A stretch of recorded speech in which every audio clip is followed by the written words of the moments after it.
Jamais la nuit n'avait été aussi sombre. Le noir régnait partout. Même la lune s'était cachée derrière les nuages, effrayée par les ténèbres. L'air était lourd, étouffant. Au loin, le bruissement des feuilles se faisait entendre.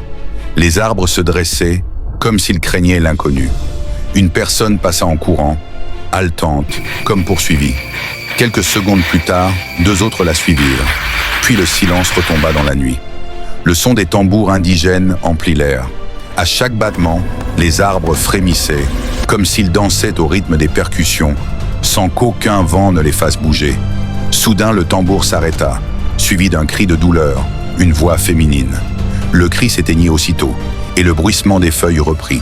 Les 2 hommes revinrent, portant le coureur qu'ils avaient emmené, puis rebroussèrent en chemin. J'étais terrifié, me fondant dans l'obscurité pour ne pas être remarqué. Un nouveau cri de douleur retentit, suivi aussitôt par les tambours. Les arbres recommencèrent leur danse silencieuse. Je me demandais si je devais rester là ou tenter de fuir. Mais je doutais que l'aube se lève de sitôt. Puis là, le tonnerre gronda et des éclairs zébrèrent le ciel. Je sursautai et faillis m'évanouir. Mais bientôt, des cris de joie et de liesse résonnèrent. Attiré irrésistiblement vers le son des tambours, je m'avançai. Tout s'arrêta soudainement et je restai figé. De là où j'étais, je distinguais une quinzaine de personnes, 10 âgés et 5 jeunes. Des squelettes jonchèrent le sol. Étaient-ce de vrais squelettes humains? La vision qui s'offrait à moi répondit à ma question. Ils dansaient autour d'une grande table sur laquelle gisaient 2 corps sans vie. J'avais voulu crier, mais ma voix s'était éteinte. Puis je la perdis complètement. « Tu peux courir, mais tu ne peux pas te cacher », murmura une voix derrière moi. Je sursautai. L'homme m'examina et me traîna au milieu des fêtards.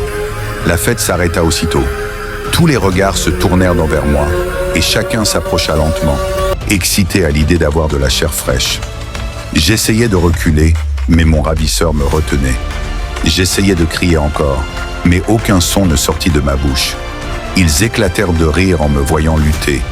4 d'entre eux me soulevèrent et me portèrent jusqu'à la table, écartant les autres corps pour me faire place. Ils m'entourèrent, attendant. Mais attendant quoi? Je le découvris bientôt. À suivre, si tu veux connaître la suite. Abonne-toi maintenant, active la cloche. Car dans ce pays, tout le monde n'en sort pas vivant. La suite arrive très bientôt.